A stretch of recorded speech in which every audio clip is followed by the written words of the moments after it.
Welcome everyone to Meet the Coach. I'm Lindsay Heiserman from the Communications Committee, and I have Ann Hauser with us today, and we are going to learn all about her and her coaching practice. So welcome, Ann.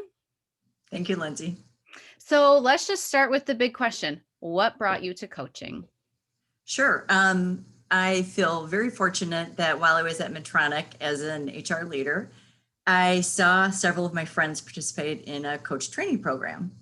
And what I thought was so impressive about it was they loved the training. And I think they may have benefited more than the people who received the coaching.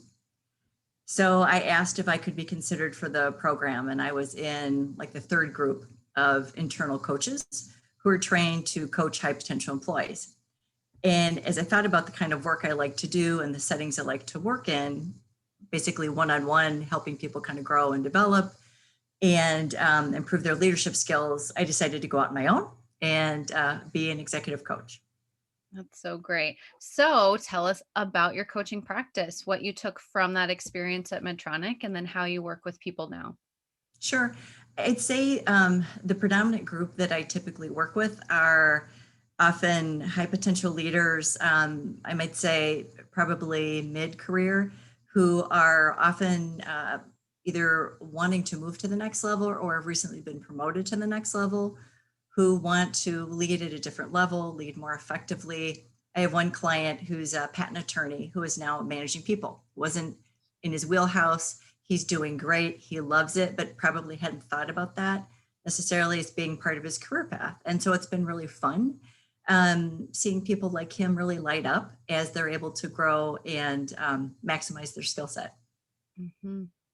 Tell us a little more about maybe another client or just a really, I hate the phrase ideal client actually, but like a dream client you'd want to work with. If they just showed up, you're like, that's the one. What would it be like?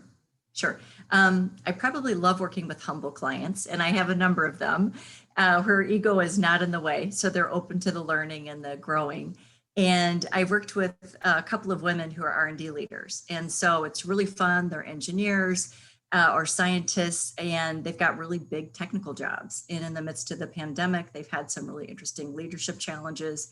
And it's been really fun trying to help them think about how they could grow their leadership capability, deal with some difficult issues. Some of it was managing their boss. Some of it is public speaking and trying to help them grow their skills and feel more capable and confident as a leader. And so it's just really, really fun for me to do this. And I think what I like about it is working with these ideal clients. It really doesn't feel like work. It really feels more like play.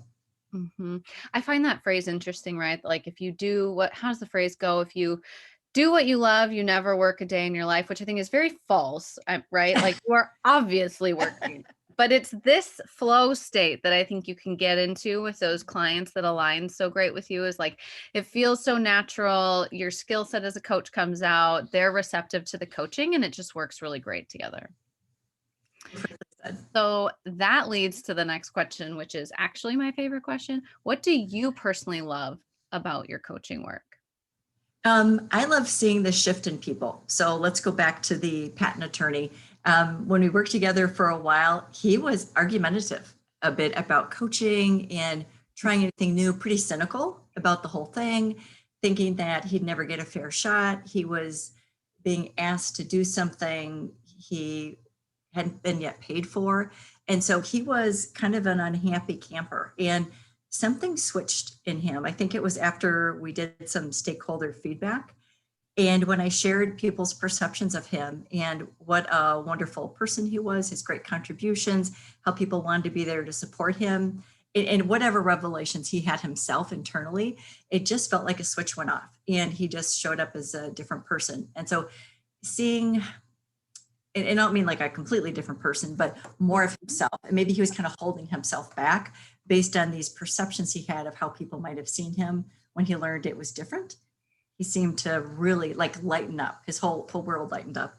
And to me, that's where I really get the greatest joy, is where the client has a manifest change that they've let happen or brought about. And to see that really just makes me so excited. Well, and as you were talking, I was thinking, I often tell my clients, I just hold up a mirror for you. And sometimes that's all that you need, right? Like Hmm. other people see you a certain way. I can see you a certain way, but the person often struggles to see that. And that's such a Hmm. great thing that a coach can do for a client is to enable that for them. Anything else you really love about your work? I think we could spend time here forever, but what else? Um, I think one of the things I try to build into my practice is an ongoing development plan for them when they wrap up coaching. So sometimes I've got an engagement of a certain duration. And the way I set it up is I try to make sure that there's the plan for development post coaching that they and their leader are agreeing to, if it's kind of a company engagement. And that way it feels to me like hopefully there's continued progress and they're taking more ownership of that development at that point in time. But I really like to see that ongoing learning. And I try to stay in touch with clients when I wrap up just to see how they are and how things are going, in the hopes that things continue on a really great path. Yeah, I also love that as well. So, within your coaching practice, tell us about any particular tools or books or podcasts. So, I'm going to ask this kind of in a two-part question. Mhm. One is there anything you use specifically with clients, a Mm. tool or something that you really, really love? And then, Mhm. sort of, you as the coach, what do you love for your own resources, tools, books, podcasts, etc.? Sure. So I'll start first with clients. A couple of resources I often use, depending on the client's perspective and maybe goals. One is Positive Intelligence by Shirzad Shamin. A lot of coaches are probably familiar with him because he's offered a free coach training program on positive intelligence over the past year. But a lot of clients, I think, get a lot of ahas after they take the saboteur assessment and gain greater understanding of their own behavior and kind of what's going on for them. So I think that's been really helpful. I'm also a big fan of David Rock, and I like his book Quiet Leadership, where the leader basically is acting as a coach, and rather than telling employees what to do is asking a lot of questions, asking for reflections, trying to understand how self-aware their employee is. So rather than telling, trying to help grow that person's capability so the leader then can step into a more strategic space rather than a tactical space. So I think those are two I really like. For coaches in particular, I'll go back again to Positive Intelligence. I did that training last summer, and I would say it was really pivotal for me personally in some life choices I made. I decided to sell my house, and it was because of the question, what's the gift in coronavirus? And it was all prompted by Shirzad's question. And I thought about it and thought, this is an opportunity for me that I would not have uncovered otherwise. And another book I really like is, or tool is The Prosperous Coach by Steve Chandler and Rich Litvin. And the idea there being that, well, it's important to have a brand and niche and all those things, that what you really want to do is focus on being in service of your client. I mean, that's really why we do coaching, right? It's to serve the client. And so their focus is really on how you can be in greatest service of your client, have really deep conversations, and that will attract more clients to you by giving them free access to a deep coaching conversation, and that will help you build that relationship with them where they may be interested in working with you over time or may have other referrals for you. And so I just like that approach. It resonated with me. What was the name of that book? The Prosperous Coach. It's a great name. That's a Mhm. great name. I'm only holding back because I'm like, I want to talk about that forever, but no. Any other books, podcasts, things that you love for yourself or clients? Those are the main ones that come to mind. Those are great. How has ICF Minnesota helped you as a coach? Yeah, when I started coaching, I had not really been very active in ICF Minnesota. And there was an opportunity available on the board. And so I kind of slid in after the year had started. And I've just found the group to be so welcoming, so warm, very open when I had questions or concerns. So just a really good community for me as a relatively new full-time coach. And then the other thing is, I think the educational programs have been great. So I think there's really great intention that people have had in the choice of topics and the focus areas to really help coaches build their capabilities. So again, our whole goal is in how do we serve our clients in this area. And I think that's what it's all about. So I'm really thrilled with the work that's been done there. If someone is brand new to ICF Minnesota, what's your one piece of advice you would give them to enhance their experience? Um, we're trying to build up more projects and committees.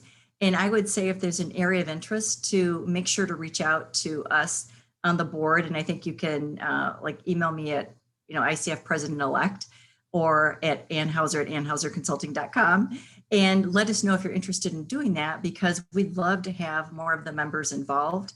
I'm a member of another chapter, and they have very active members, and it's been great. So you really get more involved and get to know people much better that way. And so it kind of forces interaction in a way where you get to meet a lot of people quickly, which is fun. I've always said that to take what you need from a group, right? Go out and get it and take what you need and fill your cup from that. So that was really great advice. Anything else you want to share with us before I ask you the final question? Anything else we should know about you as a coach? I think this is it. All right, then how can people connect with you?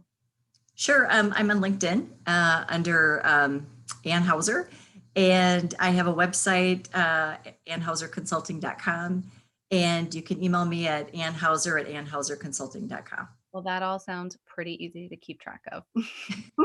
Very simple. Yeah, thank you so much for joining us and sharing your story. Thanks, Lindsay.